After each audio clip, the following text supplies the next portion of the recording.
بسم اللہ الرحمن الرحیم والشمس وضحاها۔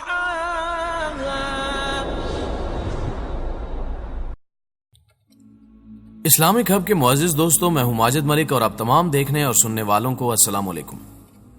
دوستو، آج کے سلسلے میں حضرت محمد صلی اللہ علیہ وآلہ وسلم سے متعلق ابو جہل کی ناپاک سازشیں اور کفار مکہ نے دین حق کو قبول کرنے والوں پر کس طرح سے ظلم و ستم کے پہاڑ توڑے، ان کا احوال بیان کیا جائے گا۔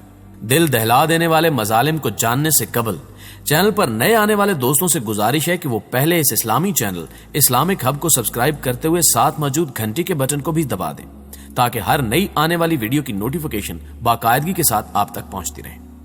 معزز خواتین و حضرات، مشرکین اپنے مذکورہ شبہات کو پھیلانے کے علاوہ ہر ممکن طریقے سے لوگوں کو قرآن کی سماعت سے دور رکھنے کی کوشش بھی کرتے تھے۔ چنانچہ وہ لوگوں کو ایسی جگہوں سے بھگاتے اور جب دیکھتے کہ نبی صلی اللہ علیہ وآلہ وسلم دعوت و تبلیغ کے لیے اٹھنا چاہتے ہیں یا نماز میں قرآن کی تلاوت فرما رہے ہیں تو شور کرتے اور تالیاں اور سیٹیاں بجاتے، جیسا کہ قرآن بتاتا ہے۔ ترجمہ: کفار نے کہا، یہ قرآن نہ سنو اور اس میں شور مچاؤ تاکہ تم غالب رہو۔ اس صورتحال کا نتیجہ یہ تھا کہ نبی اکرم صلی اللہ علیہ وآلہ وسلم کو ان کے مجمع اور محفلوں کے اندر پہلی بار قرآن تلاوت کرنے کا موقع 5ویں سن نبوت کے اخیر میں مل سکا، وہ بھی اس طرح کہ آپ نے اچانک کھڑے ہو کر قرآن کی تلاوت شروع کر دی اور پہلے سے کسی کو اس کا اندازہ نہ ہو سکا۔ نضر بن حارث قریش کے شیطانوں میں سے ایک شیطان تھا۔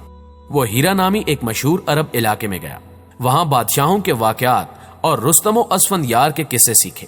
پھر واپس آیا تو جب رسول اللہ صلی اللہ علیہ وآلہ وسلم کسی جگہ بیٹھ کر اللہ کی باتیں کرتے اور اس کی گرفت سے لوگوں کو ڈراتے تو آپ کے بعد یہ شخص وہاں پہنچ جاتا اور کہتا کہ واللہ محمد کی باتیں مجھ سے بہتر نہیں۔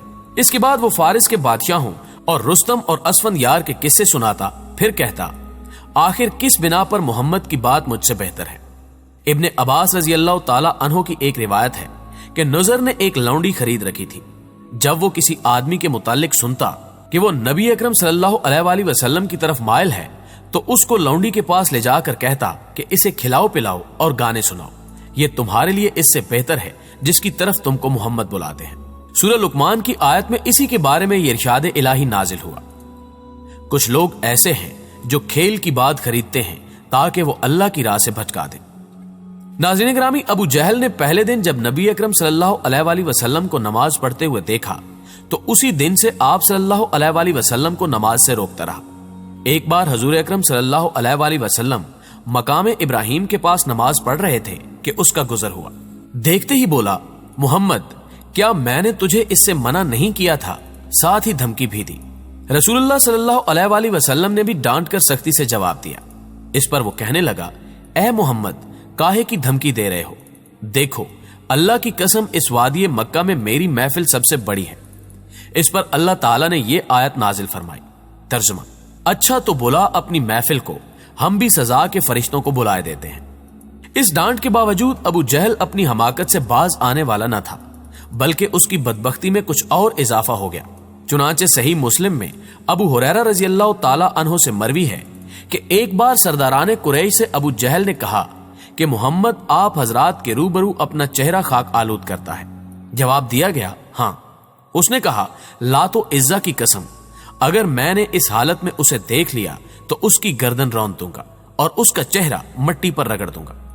اس کے بعد اس نے رسول اللہ صلی اللہ علیہ وآلہ وسلم کو نماز پڑھتے ہوئے دیکھ لیا اور اس زوم میں چلا کہ آپ کی گردن رون دے گا، لیکن لوگوں نے اچانک کیا دیکھا کہ وہ ایڑی کے بل پلٹ رہا ہے اور دونوں ہاتھ سے بچاؤ کر رہا ہے۔ لوگوں نے کہا، ابو الحکم، تمہیں کیا ہوا؟ اس نے کہا، میرے اور اس کے درمیان آگ کی ایک خندق ہے، ہولناکیاں ہیں اور پر ہیں۔ رسول اللہ صلی اللہ علیہ وآلہ وسلم نے فرمایا، اگر وہ میرے قریب آتا تو فرشتے اس کا ایک ایک عضو اچک لیتے۔ امیہ بن خلف کا وتیرہ تھا کہ وہ جب رسول اللہ صلی اللہ علیہ وآلہ وسلم کو دیکھتا تو لان تان کرتا۔ اسی کے متعلق یہ آیت نازل ہوئی، ہر لان تان اور برائیاں کرنے والے کے لیے تباہی ہے۔ ابن حشام کہتے ہیں کہ حمزہ وہ شخص ہے جو اعلانیہ گالی بکے اور آنکھیں ٹیڑھی کر کے اشارے کرے، اور لمزہ وہ شخص ہے جو پیٹھ پیچھے لوگوں کی برائیاں کرے اور انہیں اذیت دے۔ امیہ کا بھائی ابی بن خلف